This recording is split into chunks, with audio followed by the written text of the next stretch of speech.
For fair warning, I will be getting on that rim in this video. If you click this video, then that means that you're trying to get on that rim. That also means that you want to be a big body, blow by your defenders, and lay.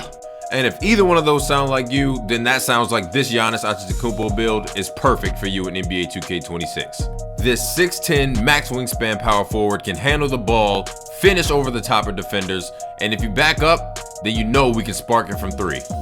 Not only does this build get legend strong handle, it also gets legend posterizer so you can get on that rim.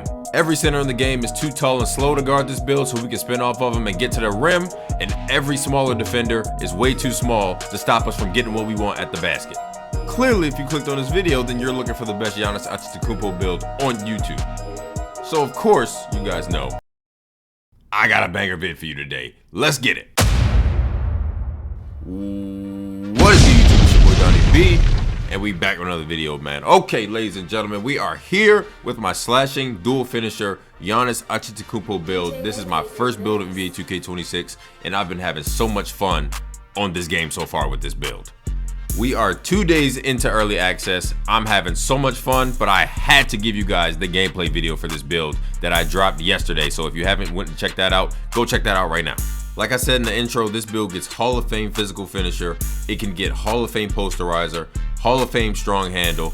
Those are just the top three for a Giannis build. If you ever see a Giannis build, it needs to have those three badges as high as possible. So today I'm going to show you guys the gameplay for my first 48 hours on this game. I've been in the theater heavy playing the ones, but I've also been playing rec with my friends. We haven't been in the pro-am yet.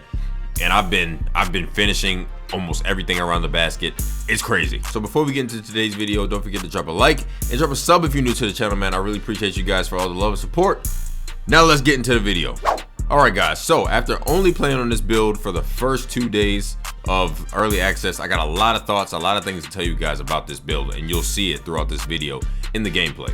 Clearly, I'm in the ones court, and you know we only playing. We're 6'10" with a 7'4" wingspan, so we're only playing 6'10" and up my players. You see that first possession, he's backing up, so I'm shooting the ball. I have a 70 3-pointer. I have a 70 3-pointer. It's only a 70 at the time of me recording and editing this video. A 70 is super powerful on this game. Shooting is amazing. You have a full, complete green window. There is no RNG in shooting, so you either make the jump shot or you don't. And that is absolutely amazing. I wanted to start off with this game first so you guys can see the type of jump shots that I'm hitting and how consistently you're able to shoot with a 70. I'm currently 3 for 4 in this game. And if you're dangerous enough with the look, I dropped him, snapped his, you know what? Rewind it. All of the power forwards and centers that I guard cannot stick the perimeter. So anytime I do a move, they're already getting shifted out of balance. Like, look, all I did was one snatch. And then they're going for anything, whether it's a spin, whether it's a hezzy, whatever it is. And if they go for the hezzy, you guys know we can drive straight to the basket, or we can shoot it if we want to. Like, we drive right by him and we get on that rim. The most important thing is, if you listen to the last video that I dropped where I showed you guys how to make this build, they kept it the exact same with a lot of the attributes that I had from 2K25 on my Giannis build, and they gave it more shooting. Like, I have an 80 mid-range on this build. I have an 80 mid-range, a 70, 71 3, and that's without cap breaker. So I can still put a cap breaker on. Like, I just earned my first cap breaker today, and it already allows me to get my 3 to a 74. The cap breakers with some of the anything under an 80 for an attribute, you get 2 or 3 attribute points just based off of one cap breaker. So earn your cap breakers. By the time I finish with this build and all the cap breakers that I'm gonna earn just because I play the game enough, this build is gonna be a real problem. The big thing I wanna say is, like I said, every time I make a Giannis build, every 2K, if you cannot shoot, don't make this build. If you need an 80 or higher 3 and you know you struggle with shooting, do not make this build, because you guys are not gonna blame me saying, oh well, you can shoot and you told me I'd be able to shoot. I'm not saying that you would be able to shoot with a 73, but we all know Giannis cannot shoot. Giannis cannot shoot, and I keep my builds as true as possible. Giannis can't shoot, but on this 2K, you can shoot with a 70. And I'm tempted to believe you can shoot with a 60. And I didn't need this 2K to be able to shoot with a low 3 ball. I was doing this on 2K24, 2K25, and 2K23 when I made my Giannis builds. I've always had a low 3 and been able to shoot even with RNG in the game. But that's part of skill, and I know everybody doesn't have the skill for shooting, and that's okay.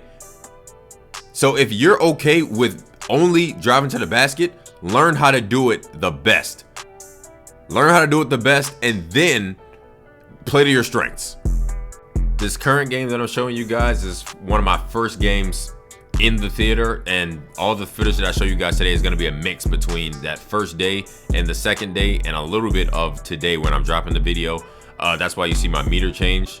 I've been all over the place, so I went back to the dial. I think the dial meter is the best meter for finishing. It allows me to green a lot of contested layups and a lot of contested floaters and everything like that. So I've been able to green some red contested, some yellow contested, and I think it's just overall the best meter in the game. But as you guys can see, this build is pretty unstoppable going to the basket. The only thing that people can do is sit back and hope that I miss. And even if they do that, they get laid. They get laid, bro. Standing underneath the rim is not gonna help you. And because I can shoot, standing back is not gonna help you. And I've pretty much mastered my jump shot 2-3 days into the game. Next game, and the thing that I want you guys to really notice about all of the gameplay that I'm showing you guys is the playmaking, being able to dribble. Mind you, I have a 68 speed with ball and I have a 78 ball control. But with the SIGs that I have on, I'm not gonna lie, they allow me to move a lot faster than I thought you would be able to in this game. And it allows me to move a lot faster than I did in 2K25 on this build with the same attributes. Hold on. Excuse me while I get on that rim. Ah! But like I was saying, guys, yes, the playmaking on this build is really good, and it's already maxed out, so I can't put any cap breakers on it, unfortunately. But I think it's good enough, and I'm gonna put my max +1 for my tier 2 badges on lightning launch, so I can get silver lightning launch, and we'll probably keep it there. If I wanted to, I could put the max +2 tier 2 badge on it and probably get it to gold. I'll probably test that out and see how worth it is. But the playmaking on this build is really good for a power forward. I think a lot of the tall power forwards or tall centers, like the 7'4s, they're really good this year. The 7'4s can shoot really well. I think I found the perfect blend between being able to still be fast and still be able to move and be agile, while also having good defense and good offense. But at the end of the day, that's what Giannis is. That's who Giannis is. He's the perfect mixture between an old school power forward with his strength and his size and a new school power forward with the game being a lot open. He's able to run and get out in transition. He's able to handle the ball. Like, a lot of people don't know that Giannis, his first couple years in the league, he was listed at point guard. He's been listed at point guard. He's been listed at shooting guard. When Jason Kidd was the coach of the Bucks, he had Giannis running point guard. He was carrying, he was handling the ball, bringing the ball up court, handling through offense, running the offense mainly through him. So this is a good reflection of how good Giannis is in real life. Alright guys, and that is going to do it for this video. I have a lot more Giannis content upcoming, and I'm just trying to balance editing and playing at the same time. I also want to get this build to 95 so I can get the rebirth and get those other builds that I have in store for you guys. I got some crazy stuff planned. But I appreciate you guys for tuning in. Don't forget to drop a like and drop a sub if you're new to the channel, man. And let me know down below in the comments what you think about this build and how excited you are for NBA 2K26. And I'll see you guys next video.